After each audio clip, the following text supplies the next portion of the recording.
جب اللہ کے نبی نے اخلاق میں پرواز کی تو اللہ تعالیٰ نے شاباش دی، اِنَّكَ لَعَلَىٰ خُلُقٍ عَظِيمٍ، اے میرے حبیب آپ کا رب آپ کو شاباش دیتا ہے کہ آپ کے اخلاق بہت عالی شان ہیں، بہت عالی شان۔ آپ انسانی اخلاق جو سوچے جا سکتے ہیں سب آپ کے تابع ہو چکے ہیں، سب آپ کے غلام ہو چکے ہیں اور آپ ان پر چھا چکے ہیں۔ اِنَّكَ لَعَلَىٰ آپ چھا چکے ہیں سارے اخلاق پر۔ اور قسم اٹھائی قسم کے ساتھ، نون والقلم وما یسطرون، مجھے قسم ہے قلم اور اس کی تحریر، ما انت بنعمت ربک بمجنون وان لک لاجرا غیر ممنون وانک لعلی خلق عظیم۔ میرا حبیب آپ کا رب قسم اٹھا کے کہتا ہے سارے اخلاق آپ کے غلام بن چکے ہیں، آپ کے تابع ہو چکے۔ تو میرے بھائی بہنوں، زندگی کو خوبصورت بنانا ہے تو اپنے نبی والے اخلاق سیکھ لیں۔ عبادات کا چیپٹر بہت چھوٹا سا ہے۔ آپ میں سے ابھی جو بھائی فرض حج کے پہ جا رہے ہیں، اس کے بعد موت تک آپ سے کوئی مطالبہ نہیں کہ آپ آ کے حج کریں، ایک دفعہ بس۔ زکوٰۃ حج پیسے والوں کے لیے ہے، غریبوں کے لیے نہیں ہے، اور زکوٰۃ پورے سال میں 2 منٹ کا کام ہے، جیب سے نکال کے اور حقدار کو دے دیا، ختم۔ یہ 15-20 دن کا حج کر کے ساری زندگی کی چھٹی، سال میں 1 دفعہ روزے 1 مہینہ، اور نماز 5 دفعہ۔ نماز میں معافی کوئی نہیں، باقی ہر چیز میں اللہ تعالیٰ نے گنجائش رکھی ہے۔ زکوٰۃ آج فرض ہوئی ہے، 1 مہینے بعد دے دو، ایک سال کے اندر جب دے دو۔ اس سال حج فرض ہو گیا ہے، زندگی میں کسی وقت کر لو، روزے میں بیمار ہو گئے ہو بعد میں رکھ لو، صرف ایک نماز میں اللہ نے کہا کہ یہ چھٹی نہیں ہے، اسے ہر حال میں ادا کرنا ہے، اس کی معافی نہیں۔ اس کو اللہ نے مضبوطی سے بیان فرمایا، اقیموا الصلاۃ وآتوا الزکاۃ، اقیموا الصلاۃ وآتوا الزکاۃ، 10 دفعہ قرآن میں آیا ہے نماز پڑھو زکوٰۃ دو، نماز پڑھو زکوٰۃ دو۔ لیکن 5 وقت کا کام ہے نا، 24 گھنٹے کا کام تو نہیں ہے۔ اہمیت کے لحاظ سے عبادات میں سب سے اعلیٰ درجہ نماز کا ہے، سب سے اعلیٰ درجہ نماز کا ہے، معافی کوئی۔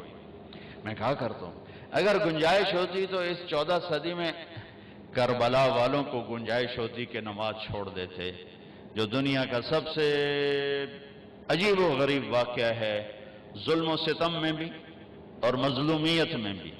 ایک طرف مظلوموں پر ظلم کی انتہا ہے اور ایک طرف ظالم کے ظلم کی انتہا ہے، اور ایسا کربناک واقعہ شاید تاریخ میں نہ دہرایا جائے کبھی بھی، نہ اتنے نہ حسین ہو اور نہ اتنے بڑے درجے کا ظلم و ستم دیکھنے کو ملے۔ وہ تو نواسہ رسول دوبارہ تو نہیں آئیں گے، جہاں نواسہ رسول اپنے بھائی بیٹوں سمیت بھتیجوں سمیت ذبح ہو رہے ہوں۔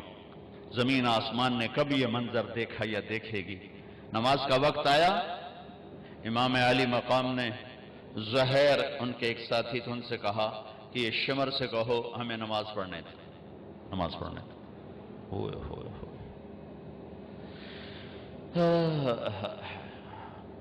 میں یوں کہتا ہوں اگر یہ قافلہ نماز نہ بھی پڑھتا تو ان کی جنت کا فیصلہ ہو چکا تھا۔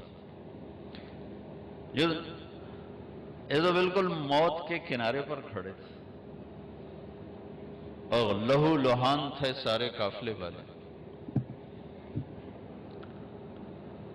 انہوں نے آگے جا کر شمر سے کہا نماز پڑھنے دو، انہوں نے کہا ہم نہیں پڑھنے دیں گے، نماز میں بھی ہماری تلوار چلے گی۔ تو انہوں نے واپس آ کر بتلایا کہ وہ راضی نہیں ہے۔ تو آپ نے کہا ٹھیک ہے، آدھے نماز پڑھو آدھے جنگ کرو، نماز نہیں چھوڑی، آدھے نماز پڑھو آدھے جنگ۔ ہمارے کتنے دوست ہیں اچھے نمازی ہو جی، میٹنگ چل رہی تھی اس لیے نماز چھوٹ گئی، قضا پڑھ لواں گے، پیچھے پڑھ لواں گے، میٹنگ چل رہی تھی نماز چھوٹ گئی۔ کربلا سے بڑا واقعہ انسانی تاریخ میں نہیں آئے گا، نماز نہیں چھوڑی، نہیں چھوڑی۔ آدھوں نے نماز پڑھی، آدھوں نے جنگ کی، پھر انہوں نے نماز پڑھی اور انہوں نے جنگ کی، اور عصر سے پہلے سب کے سر کٹ کے نیزوں پہ چڑھ چکے تھے۔ اور یہ وہ شہزادے تھے جن کو اللہ کے نبی نے کہا حسن اور حسین جنت کے نوجوانوں کے سردار، اور ان کو یہ سرداری اس شہادت کی وجہ سے نہیں مل رہی، ابھی ماں کی گود میں دودھ پیتے تھے جب اللہ کے نبی نے کہہ دیا تھا حسن اور حسین جنت کے نوجوانوں کے سردار ہیں، جن کے نام اللہ نے تجویز کیے۔ جب حسن پیدا ہوئے تو آپ نے حضرت علی سے پوچھا کیا نام رکھا ہے؟ ان کا جی حرب، حرب کہتے ہیں لڑاکا۔ آپ نے کہا نہیں، اس کا نام ہے حسن۔ پھر حسین پیدا ہوئے، آپ نے کہا کیا نام رکھا ہے؟ کہا جی حرب، کہا نہیں، اس کا نام ہے حسین۔ پھر آپ نے فرمایا کہ اللہ نے یہ دو نام میرے بچوں کے لیے رکھے ہوئے تھے، آج تک کسی کو یہ نام نہیں دیے گئے، پہلی دفعہ میری اولاد کو دیے جا رہے ہیں، حسن اور حسین جنت کے نوجوانوں کے سردار۔ اور عین شہادت کے وقت میں نماز نہیں چھوڑی، تو آپ لوگ میٹنگ کی وجہ سے نماز کیسے چھوڑ سکتے، یا میں میٹنگ کی وجہ سے نماز کیسے چھوڑ سکتا، یا ہماری مستورات گھر کے کام کاج کی وجہ سے نماز کیسے چھوڑ سکتی؟ یہ ایک ایسی چیز ہے جس میں اللہ نے کوئی گنجائش نہیں رکھی، اور ایسی نماز 14 صدی میں شاید ہی کسی نے پڑھی ہو جیسی اس قافلے نے پڑھ کے اللہ کو دکھا دی کہ زیر خنجر بھی یہ پیغام سنایا ہم۔ تو عبادات میں نماز کو مضبوطی سے بیان کیا گیا ہے، لیکن سارا مختصر چارٹ ہے، 5 نمازیں ہیں، 30 روزے ہیں، زکوٰۃ حج مالداروں پر ہے، لیکن جو اخلاق ہیں جس سے زندگی خوبصورت بنتی ہے۔ حج میں بھی اللہ نے جب پابندی لگائی لا رفث ولا فسوق ولا جدال، ابھی دیکھو احرام کے بعد اب بدتمیزی نہیں کرنی، گناہ نہیں کرنا، جھگڑا نہیں کرنا۔ عبادات کا ایک مطالبہ فاذکروا اللہ ذکرا کثیرا کذکرکم آباءکم او اشد ذکرا، ایک مطالبہ کہ جو احرام میں حج میں میرا ذکر کثرت سے کرنا۔ باقی جو اللہ نے سارا زور لگا ہے، کہا دیکھو بھائی کوئی بدتمیزی کا بول نہیں بولنا، لڑائی نہیں کرنی، کوئی بڑا گناہ نہیں کرنا۔ حج کو بھی خوبصورت بناؤ، اخلاق کے ساتھ، درگزر کے ساتھ، معاف کرنے کے ساتھ۔ معاف کرنے کی عادت ڈالیں گے تو حج خوبصورت بنے گا۔ ہمارے معاشرے میں ناراضگی کو ایسے پالا جاتا ہے جیسے ماں بچے کو پالتی ہے۔ ہم اپنے غصے کو، ہم اپنی ناراضگی کو ایسے پالتے ہیں جیسے ماں بچے کو پالتی ہے۔ بیوی کو روکتے ہیں ادھے نہیں جانا، بچوں کو روکتے ہیں ادھے نہیں جانا، بیوی کہتی ہن تسی ادھے نہیں جانا، میں لڑ کے آ گئی ہوں۔ اور ہماری بڑی چھوٹی چھوٹی لڑائیاں ہیں، بڑی چھوٹی چھوٹی لڑائیاں، بہت معمولی معمولی۔ اور یہ مکہ فتح ہو چکا ہے، اور 18 برس قتل کے منصوبے بنانے والے سامنے کھڑے ہیں، اور آپ نے ایک بول سے کہا جاؤ معاف کیا۔ بیٹی کے قتل کا سبب بننے والے حبار بن اسود، حضرت زینب کی سواری کو برچھا مارا، وہ گری، زخمی ہوئیں، اسی زخم میں 8 برس اس کے درد اور تکلیف کو سہتے سہتے انتقال ہوا۔ وہ کلمہ پڑھنے آیا کہ جی معافی چاہتا ہوں کہ جو معاف کیا۔ ادھر بیٹی کے قتل کا جرم ہے اور ادھر آپ کا ظرف ہے جو معاف کیا۔ ہمارا فرد جرم کیا ہے؟ ہمیں شادی پہ نہیں بلایا، بس ہم نے تو بولنا ہی چھوڑ دیا۔ شادی پہ نہیں بلایا، بولنا چھوڑ دیا۔ ادھر فرد جرم کیا ہے؟ بیٹی کے موت کا سبب ہے، جاؤ معاف کیا۔ یہ عبداللہ بن ابی سرحہ ایمان لائے پھر مرتد ہو گئے، نبوت کے دعوے تک پہنچ گئے۔ قرآن کہنے لگے میرے اوپر بھی قرآن اترتا جیسے ان پر اترتا ہے۔ اتنے بڑے بڑے فرد جرم، اور حضرت عثمان ان کو لے کر آئے جی یہ معافی مانگنے ہیں، اب میں جاؤ معاف کیا۔ ہماری فرد جرم کیا ہے؟ ہم نے رشتہ مانگا، ہمیں رشتہ ہی نہیں دیا، ہم نے بائیکاٹ کر دیا۔ میں بیمار تھا، میں نے پوچھنا ہی نہیں آیا، اسی بس گل ہی مکا چھڑی۔ یہ ہماری لڑائیاں ہیں، یہ ہمارے گھروں کے جھگڑے ہیں۔ آپ نے عثمان بن ابی طلحہ سے کہا ذرا بیت اللہ تو کھول دے، میں نے نماز پڑھنی۔ تو وہ کہنے لگا جاؤ جاؤ تمہارے لیے کھول دوں۔ یہ جب آپ مکے میں تھے تو آپ نے کہا وہ کیا دن ہوگا جب یہ چابی میرے ہاتھ میں ہوگی، جسے چاہوں گا دوں گا۔ وہ کہنے لگا وہ دن کبھی نہیں آئے گا۔ مکہ فتح ہو گیا تو عثمان بن نبی طلب بھاگ گئے، کہ بھائی آج میری خیر کوئی نہیں۔ تو آپ نے حضرت علی سے فرمایا جاؤ اسے پکڑ کے لاؤ۔ حضرت علی رضی اللہ تعالیٰ عنہ پکڑ کے لائے، چابی بھی اور وہ بھی، اور ایسے کھڑے ہوئے، چابی آپ نے ایسے، لمبی چابی میں نے دیکھی ہوئی، لمبی چابی۔ تو حضرت عباس پاس کھڑے تھے، پاس، کہنے لگے یا رسول اللہ ہمارے خاندان میں پانی پلانا بھی ہے اور حاجیوں کو کھانا کھلانا بھی ہے، چابی بھی ہمیں دے دیں تو سارے حج کی عزت بنو ہاشم کے پاس آ جائے گی، یعنی آل رسول کے پاس آ جائے گی، اہل البیت کے پاس۔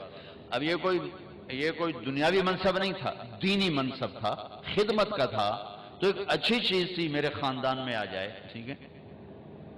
اور کہنے والے چچا ہیں، اور آگے سامنے وہ کھڑا ہے جس نے بے عزت کیا تھا۔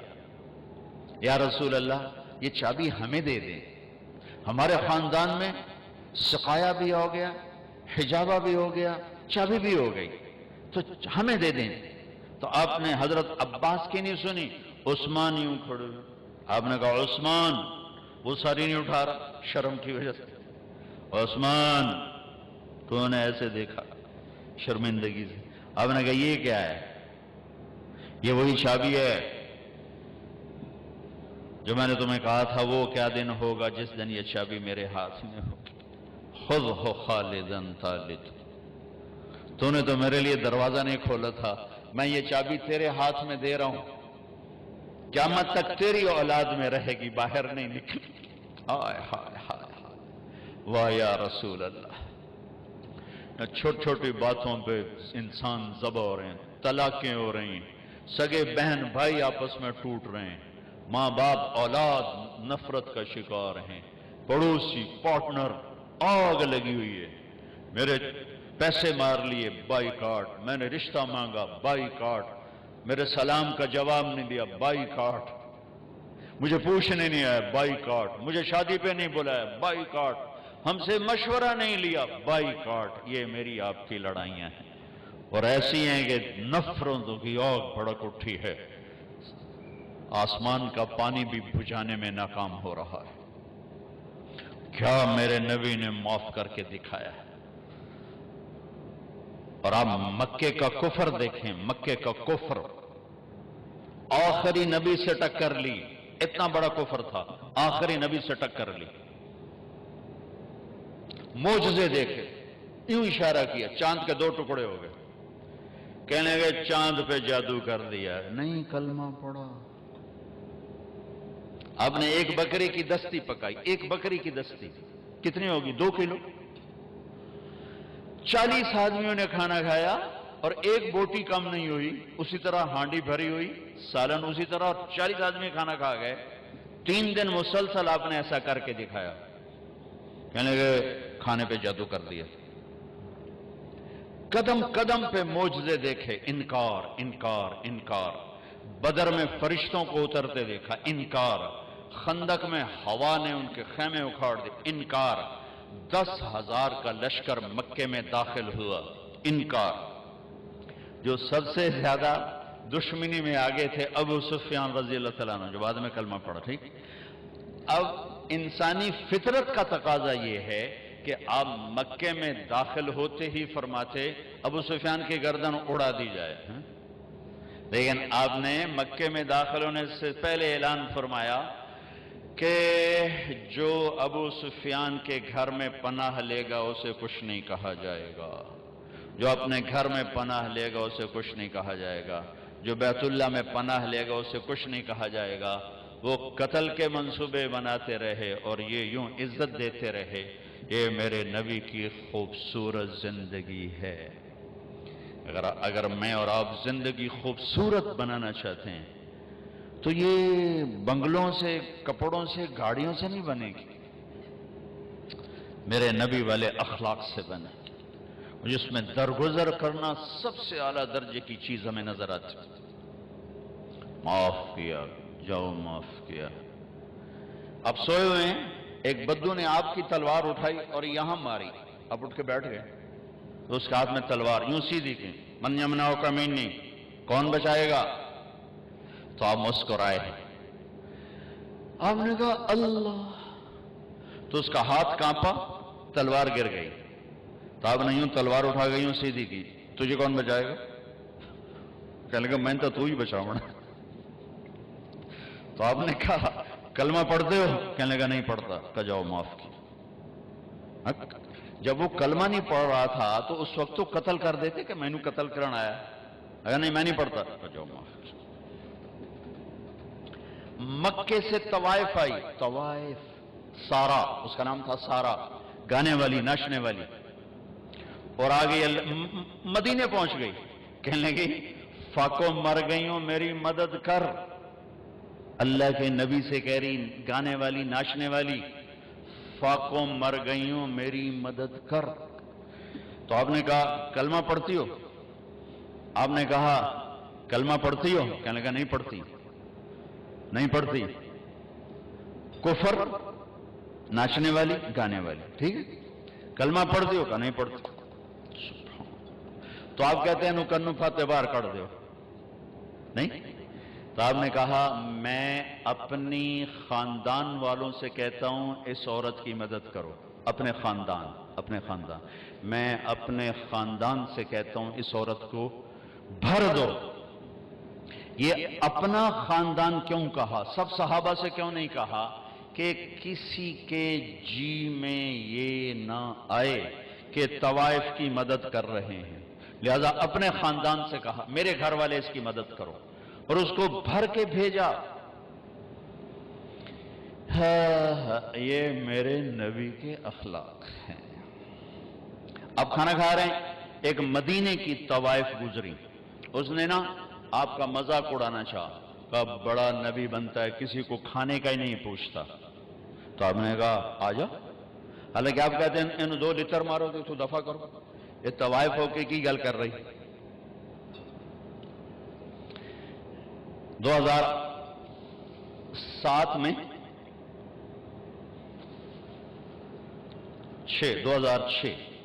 2006 میں نرگس میرے ساتھ حج پر تھی، لاہور کا گروپ تھا، اس کے ساتھ ہم گئے ہوئے تھے، اس کو تیار کیا تھا۔ تو عرفات والے دن وہ شام کو اس کا رو رو کے برا حال تھا، کیا پتا چلا کہ وہ میٹرس نہیں بچھاتے یہ لوگ جو حج ٹور والے ہوتے ہیں، وہاں 3-4 خواتین بیٹھی تھیں، وہ بھی جا کے بیٹھ گئی، تو انہوں نے اس کو طوائف اور رنڈی اور کیا کچھ کہہ کر وہاں سے اٹھا دیا اور بے عزت کیا، بہت زیادہ بے عزت کی۔ تو اس کو اتنی مشکل سے سمجھا بجھا کے اس کو نرم کیا۔ میں نے کہا میں اب کس کے سامنے رونا روں، یہ وہ جگہ ہے جہاں میرا اللہ کہتا ہے اتنے گناہ لے کر آؤ جتنے بارش کے قطرے ہیں معاف کر دوں، اتنے لے کر آؤ جتنے ریت کے ذرے ہیں معاف کر دوں گا، اتنے لے کر آؤ جتنے درختوں کے پتے ہیں معاف کر دوں۔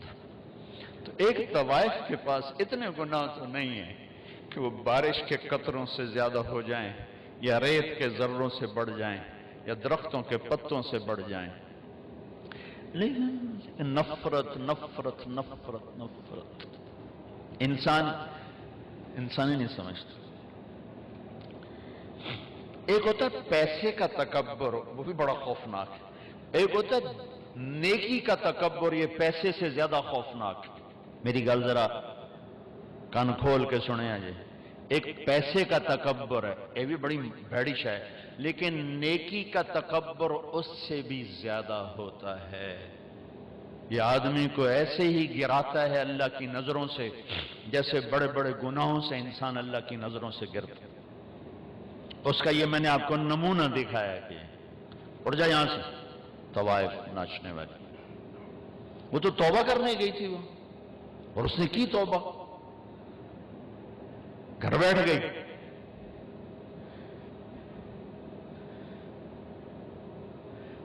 ہماری نفرتوں نے بڑے بڑے ہیرے ہم نے ضائع کر دیے. نسیم وکی ایک اداکار ہے، اس کی والدہ فوت ہو گئی. میں اس کا جنازہ پڑھانے گیا تو سارے اداکار ہی تھے، 250-300. تو میں نے سب کو بٹھا لیا. عجب ان کے حلیے حال تھے.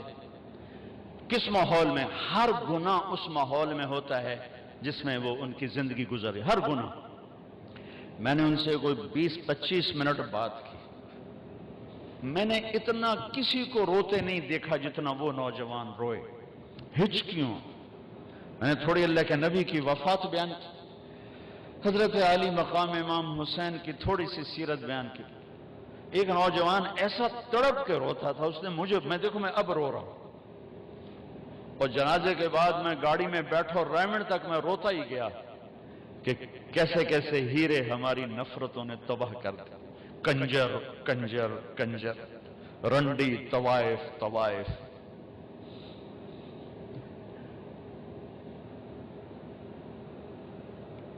کون جسم کو بیچتی ہے؟ کس نے گھنگرو بندھا پہنائے؟ کس نے اس کو جسم فروشی پہ مجبور کیا؟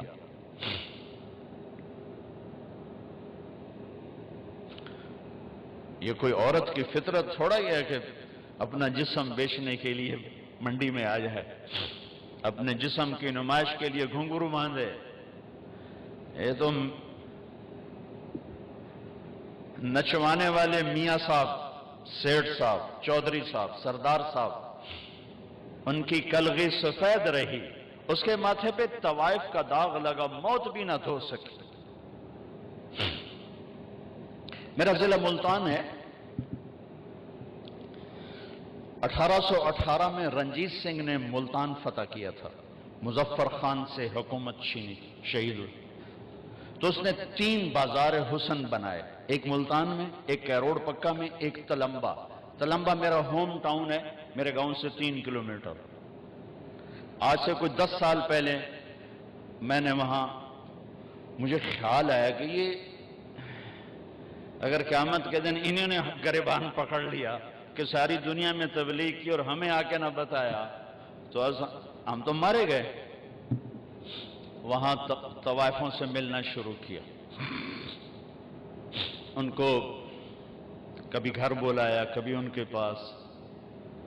جب پہلی دفعہ ان سے ملاقات ہوئی تو ہمارے ایک ساتھی نے کہا، بیٹیو ہم آپ پہ عزت کی چادر ڈالنے آئے ہیں. ایک چھوٹا سا جملہ، ایک جملہ، ہم آپ پہ عزت کی چادر ڈالنے آئے ہیں. تو وہ ایسے روئیں جیسے کوئی دکھوں کا مارا روتا ہے. کہنے لگی یہاں تو کپڑے اتارنے آتے ہیں لوگ، آپ کون ہیں جو ہم پہ چادر ڈالنے آئے ہیں؟ یہاں تو لوگ کپڑے اتارنے آتے ہیں. کپڑے اتارنے والے اسی طرح میاں صاحب ہیں، ان کی عزت پہ کوئی فرق نہیں آیا، وہ طوائف بن گئی.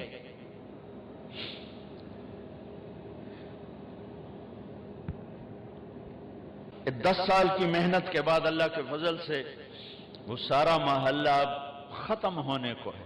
کتنی بچیوں کی شادی ہو گئی، توبہ کر گئیں. کتنیوں کے میں نے وظیفے لگا دیے کہ وہ کہا جی جب تک ہماری شادی نہیں ہوتی پھر ہمیں کوئی روٹی پانی کا انتظام کر دو. اور کتنوں کے پیغام آتے ہیں کہ جی کہیں ہماری شادی کروا دیں، ہم یہ گندا کام اب نہیں کرنا چاہتے. نفرت کرنا کون سا مشکل کام؟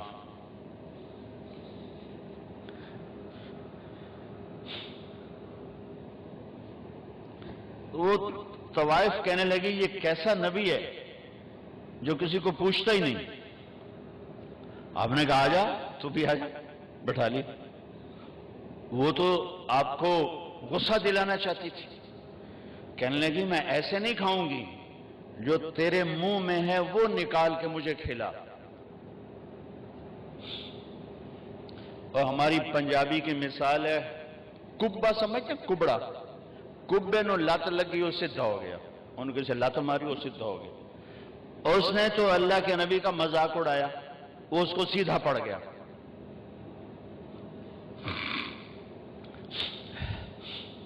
جب اللہ کے نبی کا لعاب اس کے منہ میں جب گیا تو کیا ہونا تھا؟ جو ہی آپ کے منہ کا نوالا اس کے منہ میں گیا, اس نے وہیں کلمہ پڑھ لیا اور مدینے کی حیادار پاک دامن عورت بن گئی.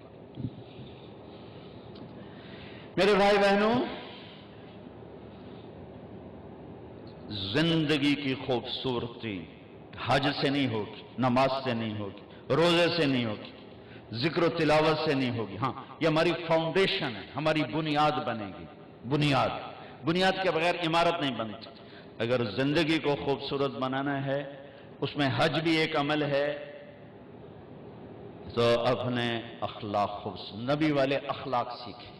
آپ کا گھر خوبصورت, آپ کا زندگی کا سفر خوبصورت, آپ کی اولاد آپ سے خوش, آپ اپنی اولاد سے خوش, آپ کی بیوی آپ کو دعائیں دے گی, آپ اپنی بیوی کو دعائیں دیں گے. اگر نبی والے اخلاق زندہ ہو جائیں تو ساری زندگی میں بہار آ جائے, بہار آ جائے. محل میں رہ کر بھی مزہ ہے, جھونپڑے میں رہ کر بھی مزہ ہے. کیونکہ زندگی احساسات کو کہتے ہیں, کپڑوں زیور کو زندگی نہیں کہتے. جب احساسات ٹوٹتے ہیں پھر کوئی چیز خوش نہیں کرتی. 100 بار چمن مہکا, 100 بار بہار آئی, دنیا کی وہی رونق, دل کی وہی تنہائی. دنیا کی محفلوں سے اکتا گیا ہوں یا رب, کیا لطف انجمن کا جب دل ہی بجھ گیا. اور دل جو بجھتا ہے وہ جب رویے غلط ہوتے ہیں اس سے دل بجھتا.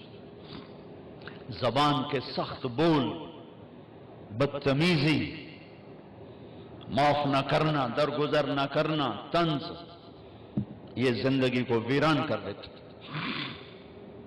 تو میری آپ سب سے گزارش ہے, میں نے صرف حج سے متعلق بات نہیں کی, پوری زندگی سے متعلق بات کی ہے کہ اگر میں, آپ یا ہماری مستورات, مائیں بہنیں, بیٹیاں, اگر یہ اپنی زندگی میں خوبصورتی دیکھنا چاہتی ہیں, ایک جسم کی خوبصورتی ہے جس کو جتنا بچا لیں بڑھاپا کھا جائے گا یا موت کھا جائے گی, نہیں بچ سکتا. لیکن ایک اخلاق کی خوبصورتی, ایک زندگی کی خوبصورتی ہے, وہ جتنے آپ کے اخلاق بڑھیں گے آپ کی زندگی خوبصورت ہوتی جائے گی, خوبصورت ہوتی جائے گی, حسین ہوتی جائے گی. اب اللہ کی بارگاہ میں بھی جگہ پالیں گے اور لوگوں کے دلوں میں بھی جگہ پالیں گے کہ ایک میٹھے بول پر آپ دل خرید سکتے ہیں اور ایک کڑوے بول پر ساری زندگی کی محبتوں کو آگ لگ جاتی ہے. کیونکہ تعلق بنتے بنتے بنتا ہے, توڑنے کے لیے تو ایک بولی کافی ہوتا, ایک بولی کافی ہوتا. اللہ تعالیٰ نے قرآن میں دل کو شیشے سے تشبیہ دی ہے, شیشے سے. اور عرب کی شاعری میں, اردو کی شاعری میں, فارسی کی شاعری میں دل کو شیشے سے تشبیہ دی گئی ہے. میں صرف قرآن سے آپ کو بات کر رہا ہوں. المصباح فی زجاجہ الزجاجۃ کأنہا کوکب درّی. یہ دل شیشہ, شیشے سے تشبیہ دینے میں پتہ نہیں کتنی وجوہات ہیں. ایک وجہ میرے مضمون سے متعلق, شیشہ ٹوٹے جڑتا نہیں, ہر چیز ٹوٹ جائے جڑ جاتی ہے, شیشہ ٹوٹ جائے نہیں جڑتا, پھر آگ میں ڈالنا پڑے گا. یہ کمبخت دل بھی کچھ ایسا ہے, یہ ٹوٹے تو جڑتا نہیں, اور اسے توڑنے کے لیے خنجر نہیں چاہیے, یہ زبان ہے جس سے یہ کٹتا ہے, اور اس کو جوڑنے کے لیے کوئی آئنٹمنٹ نہیں چاہیے. یہی زبان کا میٹھا بول ہے جو اسے جوڑ دیتا ہے. ایک بول جوڑ دیتا ہے, ایک ہی توڑ دیتا ہے. ساری دنیا کا شہد اکٹھا کروں، زبان کا بول اس سے میٹھا ہے، ساری دنیا کے 7 سمندر کی کڑواہٹ اکٹھی کروں تو زبان کی کڑواہٹ اس سے زیادہ ہے۔ یہ 32 دانتوں کے درمیان اور 2 ہونٹوں کے درمیان مرہم بھی ہے اور زہر بھی ہے۔ اسے میرے نبی نے فرمایا معاذ تمہیں سارے دین کا خلاصہ بتاؤں؟ کیا جی بتائیں؟ تو آپ نے یوں کیا، یہ زبان۔ ایک روایت معاذ تمہیں دین کی بنیاد بتاؤں، دین کا ستون بتاؤں، دین کی چھت بتاؤں؟ یہ تعبیر میری ہے، الفاظ کچھ اور ہیں۔ بنیاد، پلر، چھت، عمارت پوری ہو گئی۔ اور دوسری حدیث خلاصہ بتاؤں؟ خلاصہ ساری کتنا خوبصورت انداز ہے سمجھانے کا۔ انہوں نے کہا جی کیا ہے؟ تو آپ نے کہا یہ کہ زبان قابو میں رکھنا، کف ہذا کف ہذا، اسے قابو میں رکھنا، اسے قابو میں رکھنا۔ لقمان علیہ السلام کا فرمان ہے چپ رہنے پہ کبھی نہیں پچھتایا، جب بھی پچھتایا اپنے بول پہ پچھتایا۔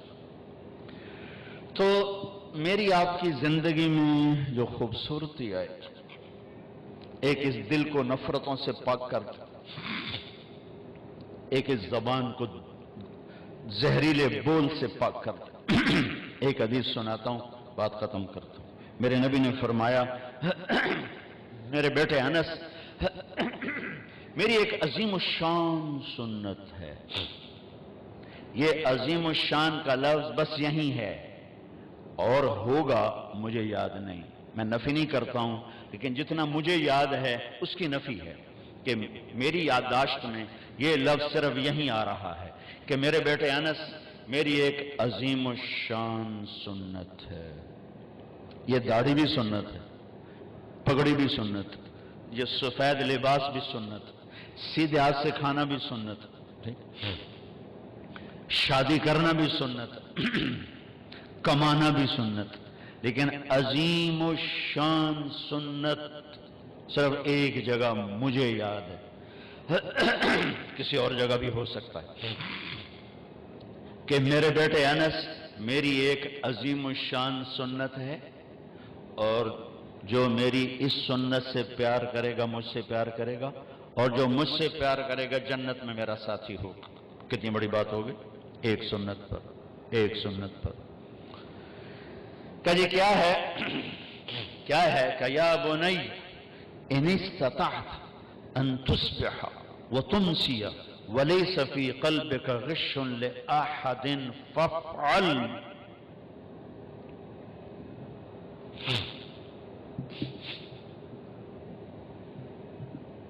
میرے بیٹے انس تمہیں ایک عظیم الشان سنت بتاتا ہوں۔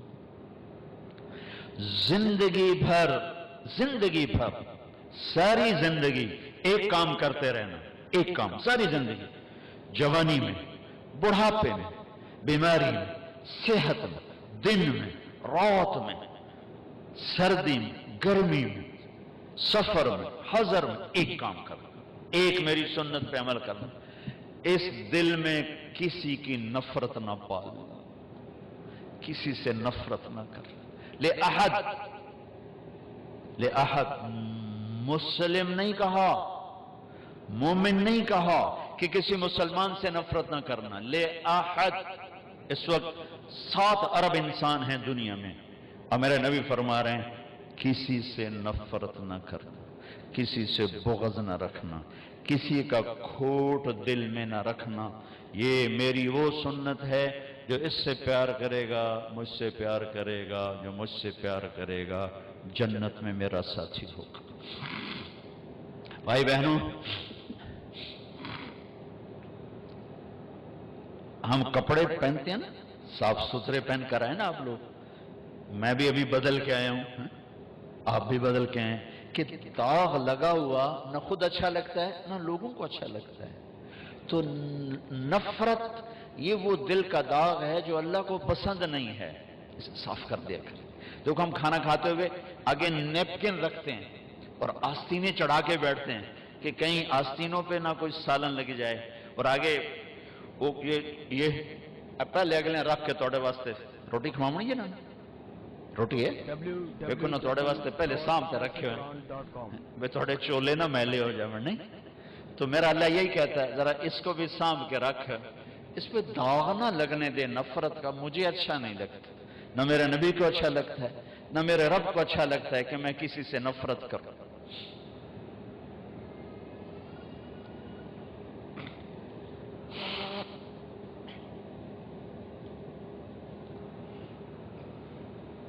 یہ میرے نبی کے خوبصورت عظیم الشان سنت. آپ لے لیں، میں لے لوں، یا مستورات لے لیں، یہ ہمارے ریکارڈنگ والے لے لیں، وہ کھانا کھلانے والے لے لیں. اس دل کو صاف کر. تصبح و تمسیہ، اس میں اشارہ ہے کہ نفرتیں آئیں گی، بغض بھی آئیں گے، انہیں دھونا ہے، انہیں دھونا ہے. مرتے دم تک دھوتے رہو، دھوتے رہو، دھوتے رہو. موج کرو، جنت میں جانے والے بنو کہ یہ ایک دل میں کسی کی نفرت نہ آئے. یہاں سے گالی چغلی شکایت نفرت کا بول نہ ہو تو انشاءاللہ حساب ہی سوکھا ہو جائے گا. شاید اللہ بغیر حساب ہی آگے کے جا، تو نے میرے بندوں کے ساتھ پیار کیا، چل میں بھی کرتا. ایک اور حدیث یاد آ کے بعد ختم کرتے ہیں. آپ نے فرمایا ایک آدمی اللہ کی بارگاہ میں پیش کیا گیا پہلی امتوں میں. تاجر آپ لوگ بیٹھے ہوئے ہیں، تو فرشتوں نے کہا بھائی کوئی نیکی بھی کھا. وہ کہنے لگا میں تو ویلا، میرے پلے کشا کوئی نہیں.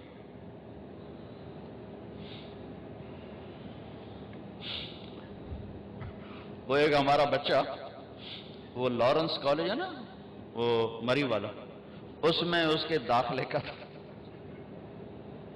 تو کسی نے اس کی سفارش کے لیے کہا،